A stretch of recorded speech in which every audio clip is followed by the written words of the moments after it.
Deciding game 3 of the best of 3 series between Maximus Decimus Meridius, who's playing Galatia, and Wolf Blademaster, who's playing Arverni.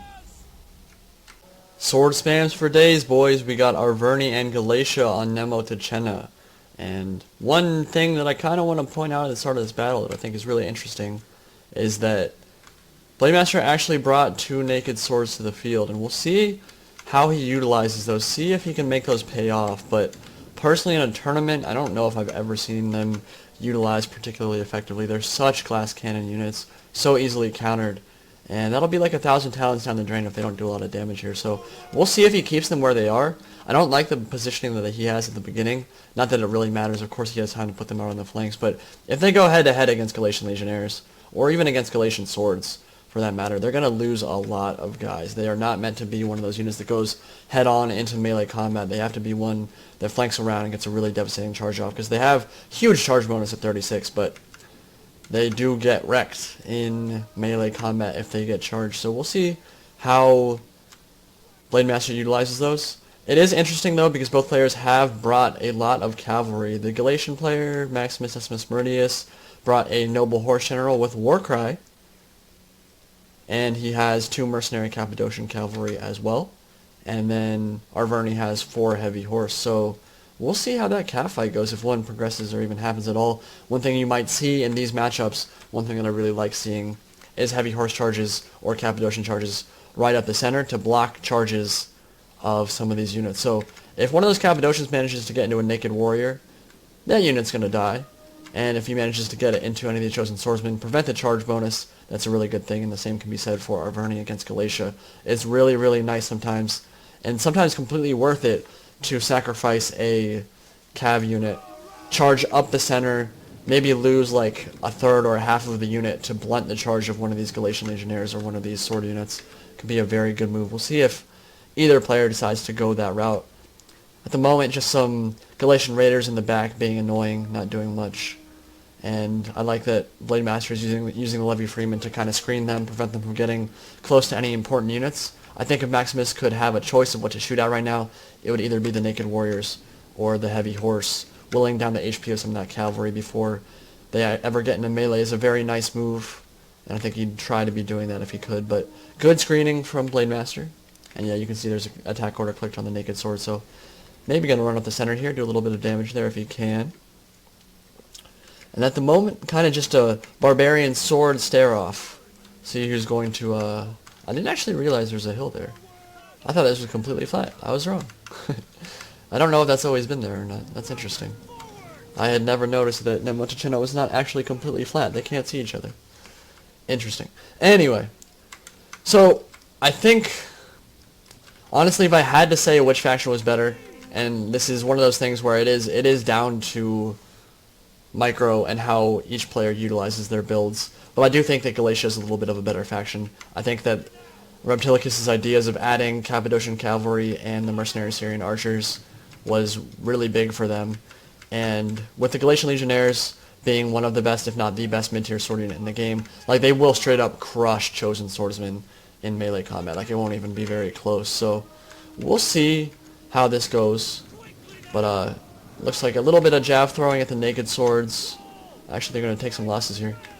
And Desert Fox was having a discussion with me the other day. He was saying that he thinks that Chosen Swordsmen beat Galatian Legionnaires. I don't know what testing he was doing with Reptilicus, but I'm pretty sure that Galatian Legionnaires beat Tribal Warriors 1v1 in melee combat. So, I don't know. That's weird. Maybe I'm wrong. Maybe I've just have a really weird outlook on things, but every time I've ever seen Galatian Legionnaires fight another barbarian mid-tier sword unit, whether it's Tribal Warriors, whether it's Chosen Swordsmen, they have always crushed. So we will see how they do in this melee engagement, but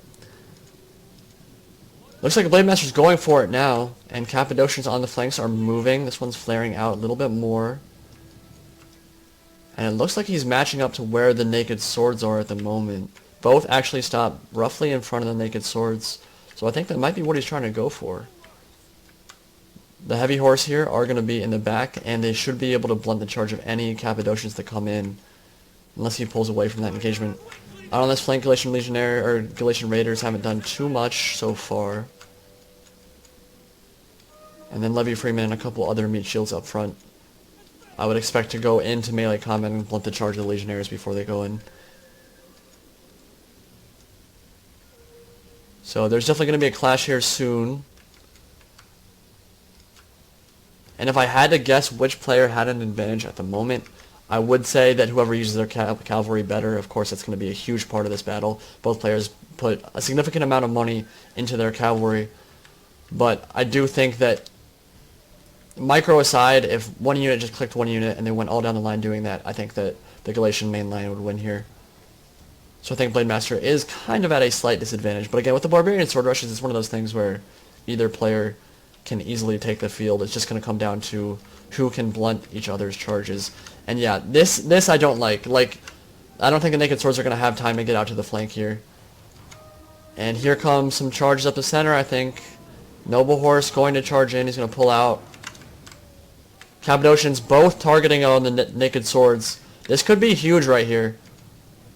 Yep, I was right. He's actually going to go directly into the Naked Swords. Going to sacrifice his Cappadocians here to these jab throws, but going to just destroy these Naked Swords off the charge. They're going to just die. They're going to basically just die. And if you pulls the Cappadocians out at half strength, probably a good trade. Going to have to pop Frenzy here because they're going to die otherwise. And they've lost so much already. Just try to get their melee attack and stats up as high as possible. Melee engagement has started now. Oathsworn got Warcried. Or actually, no, that's not Warcry. That's Intimidate. They've already gotten engaged by 2 Galatian Legionnaires. That's going to be a hard fight for them. They have 50 kills, though, already. That's pretty good. Naked Swords got just destroyed off those charges there and went directly into melee combat against Galatian Legionnaires, so that's not going to go great for him. Continuous charges here into the back of his own men. Those cavalry charges aren't going to do a lot of damage, but some heavy horse are flanking. If you can get these cavalry around and into the back of this flank right here, that could do a lot of damage. This unit's getting tied up at the moment. But main line in the center here for Arverni, I think, is losing. But if he can break the flank over here, that could be really big for him. So this Galatian sword probably not going to rout, but this one just got kind of decimated by that cavalry charge. And in the center, heavy horse charging in.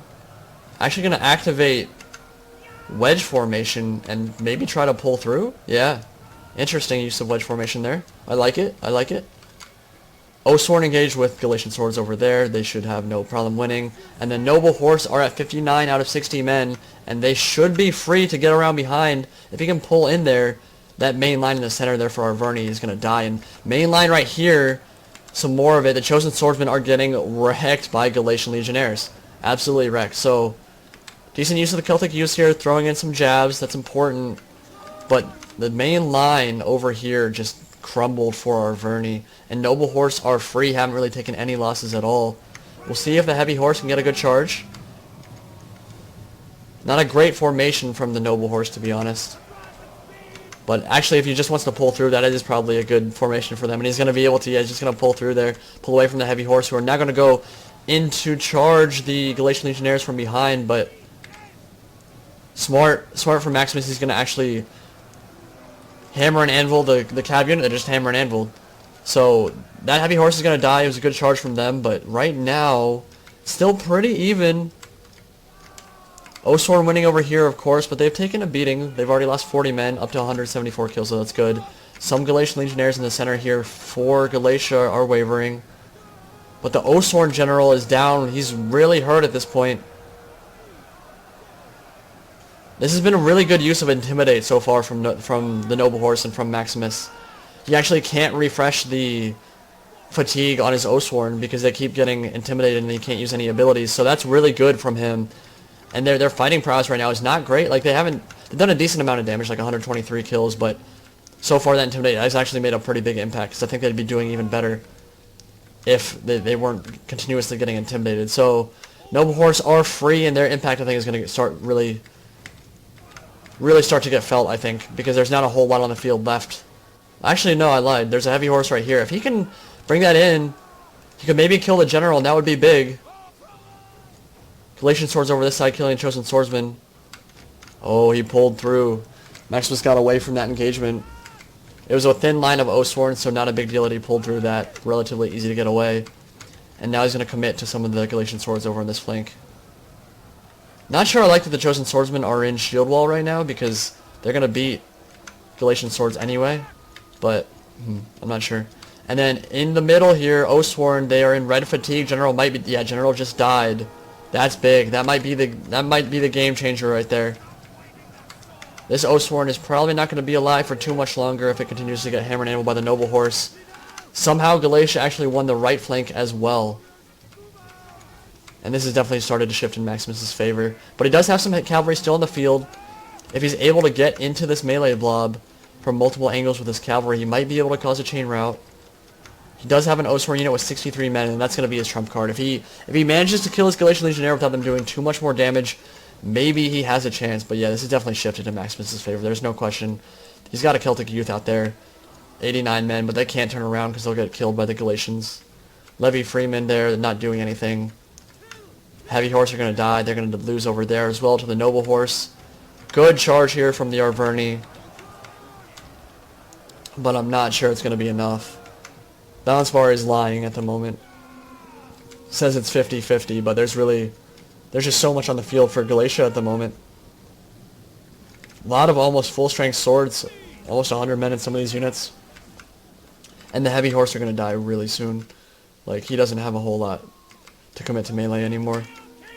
But we'll see. Oathsworn actually finally managing to pop Headhunt. They're going to start doing a lot of damage here. Rack up the kills. They're already up to 240. But out there, the Heavy Horse routed to the Noble Horse and some of those swords. And there's so much left on the field for Galatia at the moment. This is going to be very desperate Heavy Horse hammer and anvils. Charges coming in from both sides, from both players. And the Headhunt is going to wear off, and that's where the Wavering kicks in for the Oathsworn. And once that routs, there will be nothing left on the field for Arverni to take this battle. I mean, yeah, he is Levy Freeman. He might even be able to kill a general if the general's not dead already. But it doesn't really matter at this point. There's a Heavy Horse with 21 men, Levy Freeman with 109 men, and a Celtic Youth with 59 men. And there's nothing left for Arverni. So Maximus is going to take the field. We'll just put this into double fast forward because nothing important is going to happen at this point. We know how this is going to end. Good charge from the Heavy Horse. And frenzied charge, but it's not enough. There's just too much on the field for Maximus. Really good game to both players. Very interesting battle, even though it was sword spam meta. I think there were some nice little mind games there and a couple really good moves, especially from Maximus. I think his use of the Cappadocian cavalry there to blunt the charge of some of those sword units up the center was really good. And you never know, like sometimes it's not worth it because they take a bunch of javelin throws from a bunch of swords and lose a bunch of HP. And maybe saving them to deal with the Heavy Horse or hammer and anvil later on in the battle would have been a better use. But right there, it's hard to argue with the results. Took two naked swords basically off the field. I believe both went down to half strength right off the charge, preventing them from getting any good charge bonuses. So pretty big deal there. Not that many kills, but again, it's not always about the kills with these units. Blunting the charge of barbarian infantry is really important because that's where they get most of their kills. With any of those barbarian factions, Lusitani, Tylus, Arverni, if you don't get good charges with your swords, you're probably going to lose the melee fight. So sometimes definitely worth it. And Galatian Legionnaires beasting it up in the melee fight here. Chosen Swordsman did okay. His use of Heavy Horse was very good. And one of his Oathsworn got 255 kills, so that's pretty ridiculous.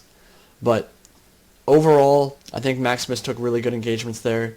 Good use of his cavalry. I think both players actually played pretty well in that game. That's one of those ones where the battle could have gone either way. I don't like the pick from the naked swords, and that's really the biggest problem I had with Blademaster's build.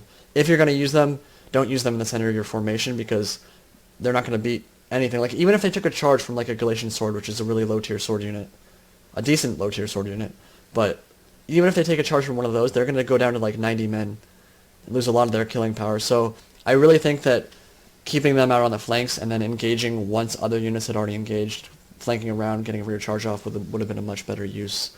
But who's to say Maximus would have let that happen?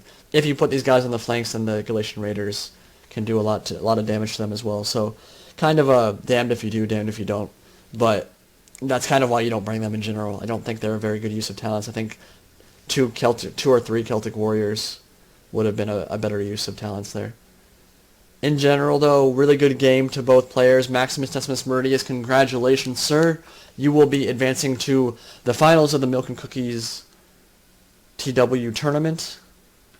And Blademaster, you had a fantastic run. Really enjoyed your games throughout this tournament, but unfortunately, you are going to be sent home.